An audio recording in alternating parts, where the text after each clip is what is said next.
and welcome to our April 30 Minutes of Excellence session. We do this 30 Minutes of Excellence session each month. We do it on the fourth Wednesday of each month, and we're able to bring in different subject matter experts, different presenters on workforce topics that we see throughout the workforce system. So today I am excited to introduce William Lutz, and William is with the Texas Workforce Commission, has some great information to share on decoding labor market data. So I am excited to hear his presentation. I would encourage you to lean in, get ready to take some notes. I know this is going to be a field session. William will go through his presentation, and then toward the end, we'll allow some time for our question and answer period. So let me introduce myself in case you don't know who I am. My name is Kim Meadows. I am the training director here at the National Association of Workforce Development Professionals. So again, glad to have you all here. And at this time, I'm going to go ahead and turn it over to our presenter for today, William Lutz. William, you can take it over. Thank you. It's really good to be here, and I really appreciate everybody's interest in the world of labor market information. I work for the Labor Market Information Department in Texas. There's one in every state, and I really appreciate your interest. We're the keeper of the state's labor market statistics, and it's a lot more interesting than it sounds because you can learn a lot about the world you live in from data. I've designed this presentation as a little introduction to how you can tell stories with labor market data. I've designed it for people who work in the program side of the workforce system, but I hope will also be of some interest to LMI professionals if we have any on this call. Obviously, it's not going to go into the level of detail that an LMI person might go into, but what I hope is this gives you an opportunity to explore further, because there's a lot you can learn from getting an idea of statistics of where people work and what they're doing. What industries and occupations. So I am assuming no prior knowledge in this presentation. Without further ado, and if my slides are not advancing, let me know and I will try to advance them. And the first thing I got to do is advance my slide. Here we are. Okay, let me start off with a little story. I was asked to present in Corpus Christi to talk about unemployment rates in the local economy, and I was presenting at the port office. It's hard to see it in the photo, but I was actually presenting along the channel. And I started talking about the correlation between energy prices and unemployment of the local economy, and people started laughing. I started thinking to myself, how is this funny? And somebody pointed out to the window, and as I was talking about oil prices in the local economy, a giant oil tanker sailed right by. At which time I had to reassure the audience I did not arrange that in advance. But there was actually a bigger point to that story, which is there's a lot that you know about your local economy, and data can help you explore that further, back it up, and provide citable resources that will help back up what you already know. There's a lot of numbers out there. But what makes the numbers matter is your own local knowledge. So the combination that's powerful is not the numbers and the math in and of themselves. It's the combination of the numbers with your local knowledge of the economy. Because I tell program staff that I work with, you know more about your local area and your local economy than you think you do, because you've lived in your area for many years. So, for example, when we're talking about Corpus Christi, in my example, and you can see in this photo, we've got the iconic Corpus Christi Bridge. You have the port. You have the Texas State Aquarium, which is a wonderful place to visit. A lot of neat things to see and do in Corpus Christi and in the Texas coast. And the vision statement for the Port of Corpus Christi says to be the energy port of the Americas. That tells you something right there about the local economy. Local leaders know the economy, and the numbers help them explain it to others. They know that energy matters. They know the port is very significant in the region's economy. They know that tourism is very important to the region's economy. A lot of beaches, you got State Aquarium. They also know there's a lot of Navy presence in that region of Texas, and they know that adds to the local economy. So local people, just from their daily life and work, know a lot about the economy, and the numbers that we publish at Labor Market Information can help them tell that story and maybe also help alert them to things they might not have thought of otherwise. So it's part of how you tell a story. And if you're doing data right, you're telling a story. So this is the slide. It's an updated version of the slide that I presented in Corpus Christi. And what I did was I took the state unemployment rate and I subtracted the state unemployment rate from the Corpus Christi MSA unemployment rate, and then compared it with the West Texas Intermediate crude price. And what you see is that when the price of oil is high, then the difference between Corpus Christi's rate and the state rate gets low, and vice versa. It's not a perfect correlation. You very seldom get that in real world data. And the last few months are rather interesting where there's still a story to be written there. But in general, when oil prices are high, unemployment tends to go closer to the state average in that region. Well, that tells us a little something about the local economy that we didn't know prior to this presentation. So those are the kinds of insights you can get with labor market data.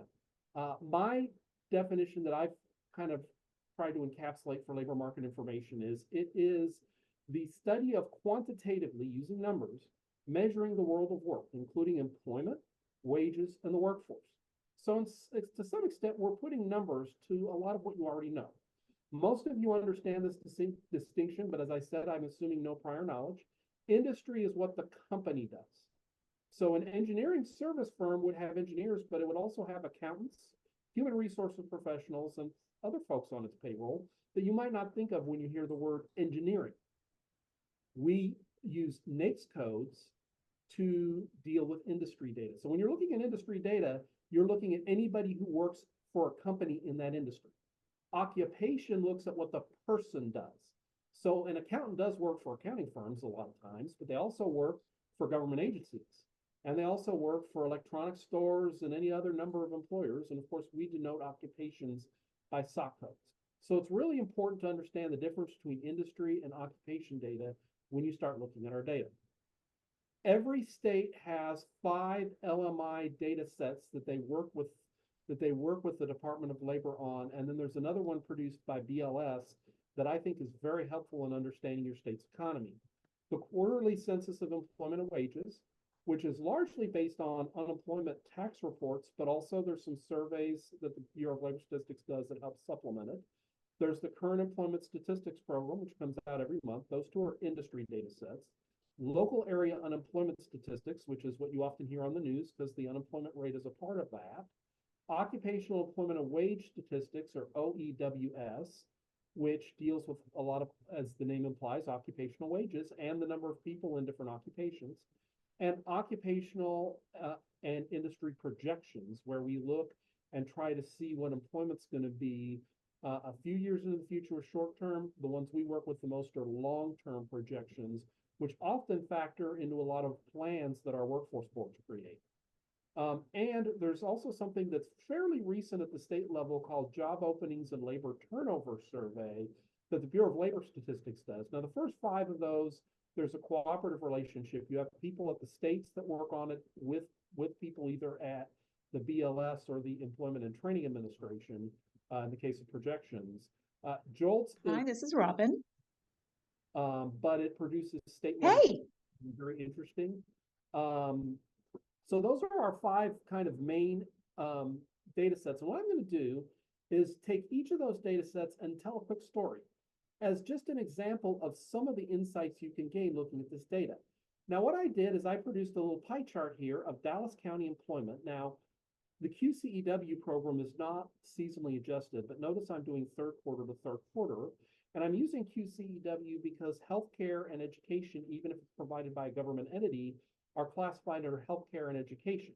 In the CES program, government employment is always classified under government. So this gives us a better idea of education and healthcare and its effect on the economy. And what I did is I went 25 years back and looked at Dallas County's concentration of employment, so the percentage of employment by industry then and now. And you notice in 1998, 13% of employment in Dallas worked for a manufacturing firm. Today, or most recent data we've released, which is third quarter 23, that's down to about 7%. Healthcare and social assistance was at 8%. That sector is now at 11%. of employment in Dallas County. Professional, scientific, and technical services was at 7%. It's now at 11%. And a lot of those kind of firms provide services to other firms. So a lot of your engineering consulting firms are in there. Accounting and legal stuff can be in there. There's a lot of interesting things in professional, scientific, and technical services. And it has grown significantly as a share of the economy in some of our urban areas. And so what you see here, accommodation food services has stayed relatively about the same percentage of employment. Retail trade is now 8%. And of the top sectors in 1998, we had wholesale trade in there, and now transportation and warehousing has kind of gotten into that slot on this pie chart. So this pie chart gives you a basic, now you can always dive deeper into the numbers, but it gives you a basic idea of how employment in Dallas County, which is a very fast growing and dynamic economy, how it's changed over 25 years. And also what it is today, because understanding what industries employ people can give you a real insight into the world of work in your area. Because I guarantee you, I could pick a lot of other counties in Texas, and this pie chart would look very different. It especially looks different between urban and rural areas. So you can tell a lot about a community by where people work in that community. Now, let me give you an example of what I did with CES. Now, what I did is I took the Dallas-Fort Worth, Arlington metropolitan area, because CES usually works off metropolitan statistical areas. And I looked at the last 5 years and I compared total non-farm employment, leisure and hospitality, and financial activities. So financial activities includes your financial firms, your banking and other financial firms. It also includes insurance and real estate. And so what you see in this chart, or what you might notice here, is that total non-farm is the average, but during the COVID period, leisure and hospitality, which has most of restaurant employment, which has restaurant employment in it, COVID really affected that industry sector really hard. I mean, you see in early 2020, spring of 2020, compared to the prior year, so this is year over year percentage change. So compared to the year prior, it lost 40% of employment during the springtime. But then when things started opening up in the post-COVID era, it gained all of that back and then some. So it shot up in 2021, and now it's kind of getting back to the average for the economy, which would be total non-farm employment change. But look at financial activities. Financial activities, I don't think it would, it basically stayed positive even during COVID. During the toughest months for the economy in the post-World War II era. And I think that tells you something. Different parts of the economy were affected very differently by the economic disruption that occurred during the COVID pandemic period. The part I did not create a slide to, just in the interest of time, was that what happened to the overall employment in different areas depended a lot on their industry concentration. So industries whose economy were very dependent, areas whose economies were very dependent on occupations where that, or industries where that industry activity, after explaining how important the difference between industry and occupations were, I got tongue-tied. But industries where the industry's activity largely had to be performed on site had some real challenges during COVID. Industries that were very amenable to telework, their employment was affected a lot less by COVID. And so some of the areas of the country where their industries, where they have high concentrations of industries who are amenable to telework, their employment was affected less than areas that had heavy concentrations of industries where what you do has to be performed on site. It's not a hard and fast rule. There are very few hard and fast rules, but overall, you can back that up with the data. So this can tell you a story of how different industries were affected by COVID. Now let's talk about unemployment, because there's a lot more to Laos than just the main top line unemployment rate you hear on the news. One of the things I use Laos a lot for is I point out that there is a correlation between unemployment and educational attainment. There is a 12-month average that is put together at the state level that looks at unemployment by educational attainment rate. If you have a bachelor's degree, in general, unemployment, you have a lot lower unemployment rate than people who dropped out of high school. Don't get me wrong. I am a firm believer that there are a lot of great careers you can have that do not require a bachelor's degree. And so these are aggregates and they're averages, and there are exceptions to all the rules.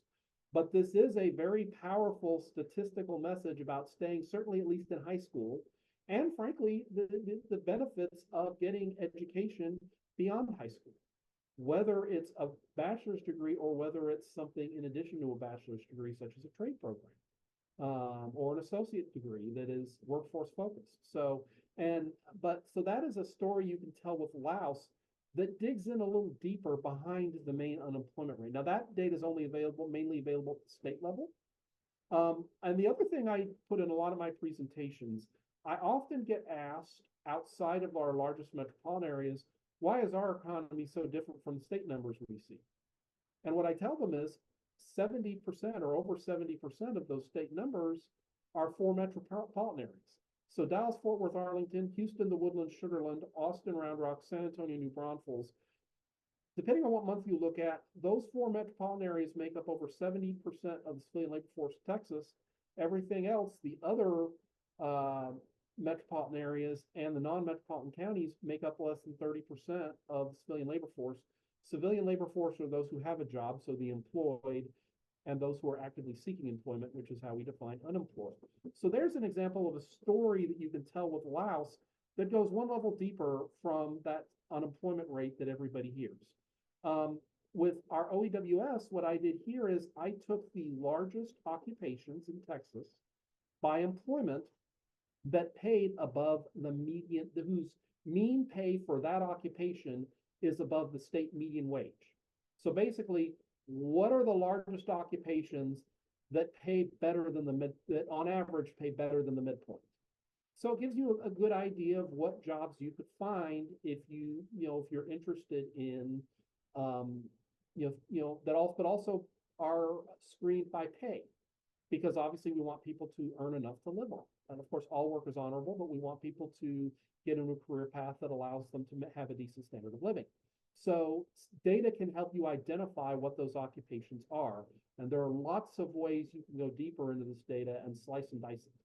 Projections, what I did with projections, the Bureau of Labor Statistics does research on occupations that tell you what they call it an educational assignment. What is the typical educational credential that an employer expects for somebody coming into that profession, for their entry-level employees?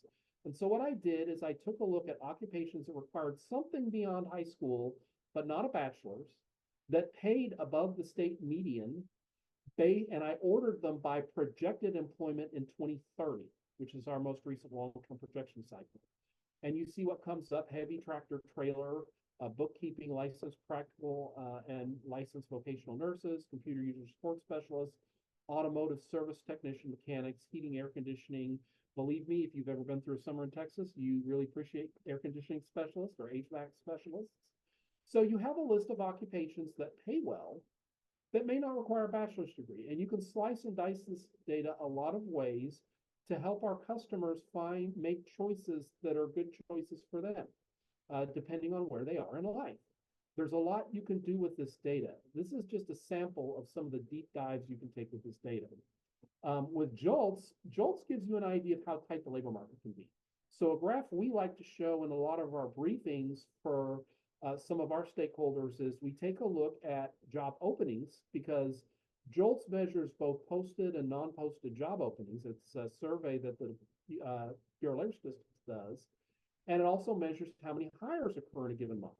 Now, you notice pre-COVID, those two lines ran pretty closely together most of the time. Once COVID hit, these lines start separating, and even now, the most recent data that's been released at state level is February 24, you see there's still a significant gap between job openings as reported by businesses and hirings. And that tells you that we're still in a fairly tight labor market in the state of Texas. So looking at the difference between those lines in the JOLTS survey can tell you a little bit about how tight your labor market may or may not be. I also recommend looking at what we call labor market adjacent data. So the Census Bureau puts out a lot of really interesting data from the American Community Survey and other places on things like educational attainment, demographics, employment outcomes for people with disabilities, which could be very helpful to people who work in the vocational rehab area.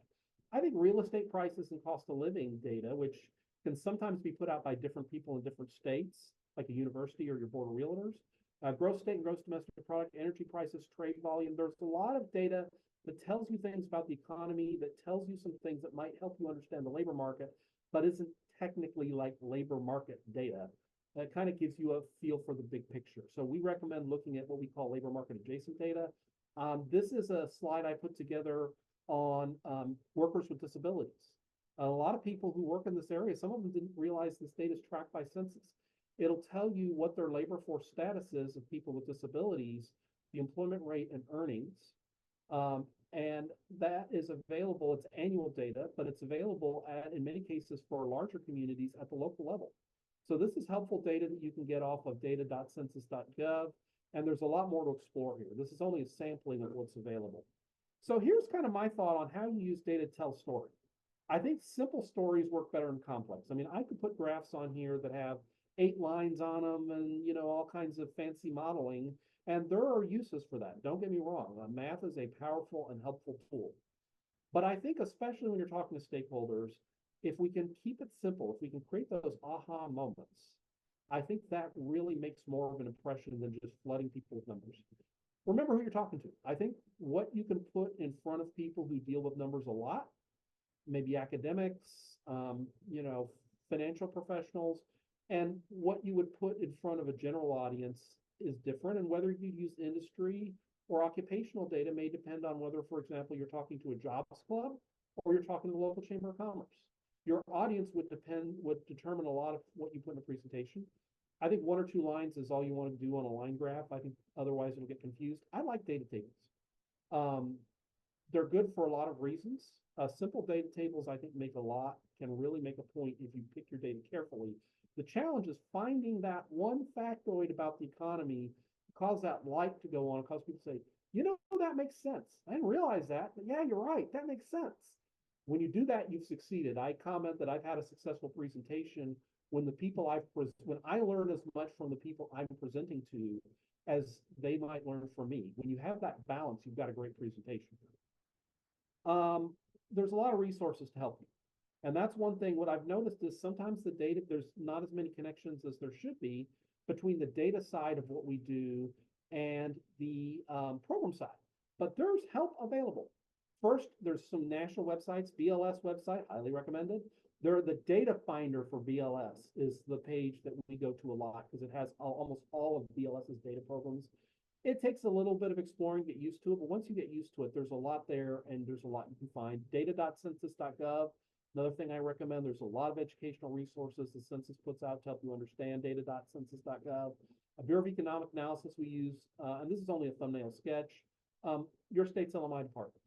Every state has an LMI department, and the Department of Labor provides those departments money to provide support to workforce professionals in understanding the economy and economic data.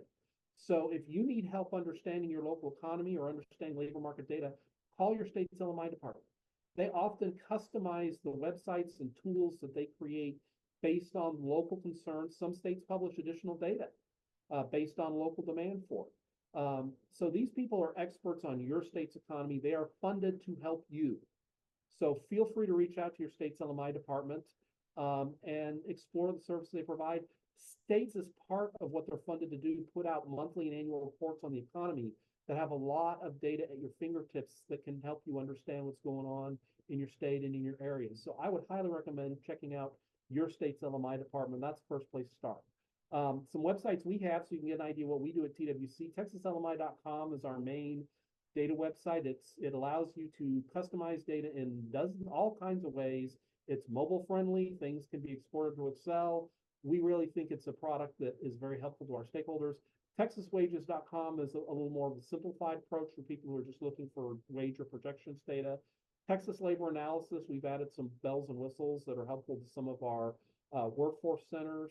And then we have something called AutoCoder that a lot of states also have, where if you type in a job description or a job title, it will give you the most probable stock code matches. So sometimes it can help you match a job title that a business or business entity might use to the SOC codes that we have data on.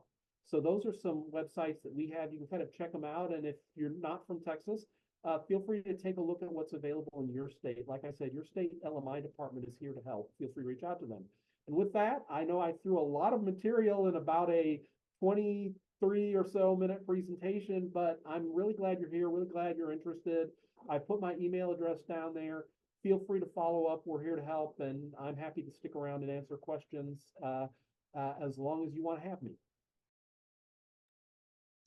Hey, thank you, William, for that was some great information. Oh, I was over here taking notes, and I'll definitely have to go back and review this, but this was some great information. So thank you for joining us. So I do want to just invite anybody who has any questions to go ahead and put those into the chat box, and we have about 4 or 5 more minutes to get William to answer questions while we have him here. And if you think of something later, of course, he has share his information. There was one question. I'll go ahead and start off, William. I don't know if you see this from Timothy Smith that is in the chat box.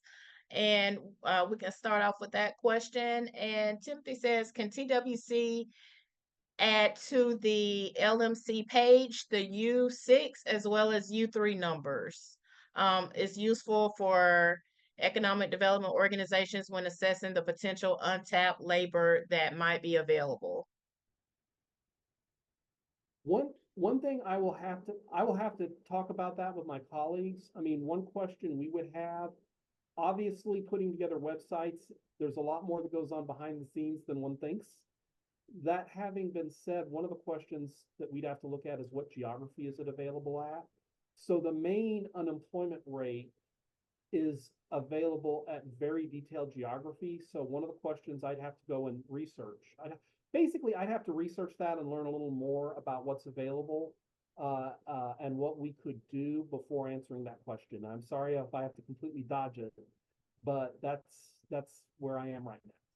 Gotcha. Thank you so much for that. And then one question that I had, William, as we're talking about tailoring LMI to specific audience, one of the things that NADA will be hosting over the summer is a Business Services Academy and really talking to those business services representatives.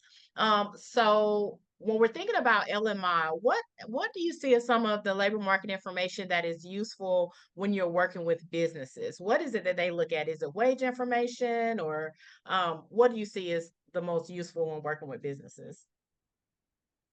Um, I I think, and that's why I started out with those pie charts. I think the first, and it frankly, a little of it depends on how long, whether you're dealing with a new business services representative or someone who's been in the workforce system for a while. But I think the first thing to do if you're a new business services representative is understand who your customers are. Mm, Because that pie chart that I put up for Dallas, if I put up a pie chart in another part of the state, that pie chart would be very different.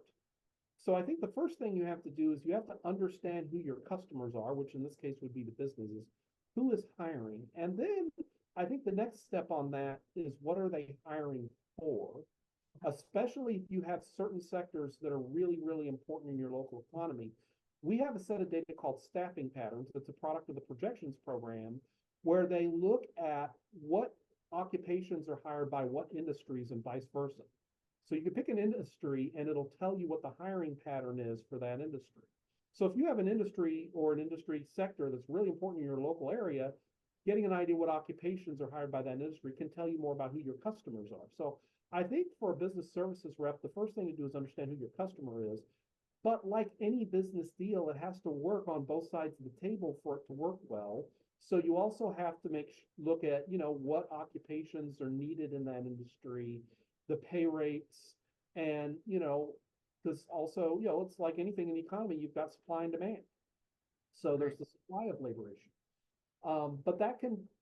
But if you see some imbalances, you can work with your other folks in the workforce system and figure out what to do about that. So I'd say the first thing to do for a business service rep is know who your customers are and know what they need. And then That's good. as you get more experience in the role, you'll have a better feel for the supply of labor in your community. And it's probably going to be the topic of a lot of discussion in your area. And data can help you either help confirm or give you or encourage you to look at again some of what you already know about the communities. You get more experience working in the workforce system. Oh, that's good. Thank you. And then just one more question we have here, and then we will let everybody continue with their Wednesday. But our last question is, will our state's LMI department have data that's broken down per city? So Jasmine asked that question. The answer is Laos, local area unemployment statistics data is broken out by city. Most data is county level, that the Bureau of Labor Statistics do, because basically their data sets have to be the same in all 50 states.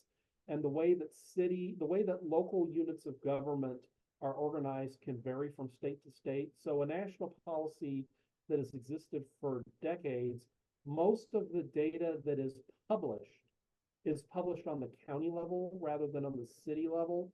Unemployment rates are one exception, or local area unemployment statistics are the main exception. Larger cities are published in the Laos program. Um, there are some there is a rule in federal law. We cannot release information on one business or one employee. So there's some privacy rules that restrict what we can release or how narrowly we can go in terms of released data. But if there is releasable data, sometimes, well, for example, if you look at the Census Bureau, they have some of their data, they have some ways you can dive deeper into more specific geographies. But if you're looking for published data, almost all labor market data, the lowest level it will go is the county level. Part of that is the mechanics of how the data is collected. Probably we could go into the weeds a little more on that, but I'm trying to keep this somewhat general. But that's the short answer to your question. But you can also always follow up with your state's labor market department, because every state is a little bit different. But on the national level, most of it's county level. Awesome. Thank you so much. Everybody, help me thank William again for such an informative April 30 minutes of excellence. William, we appreciate you. And I thank you to all of you who joined us here today. Again, this recording will be available on our YouTube channel. You can go to YouTube on Not Up. It'll be available no later than Friday, and it'll also be emailed out to you all. So I hope you all have a wonderful rest of your Wednesday, and we look forward to seeing you on our next edition of 30 Minutes of Excellence. Have a great day.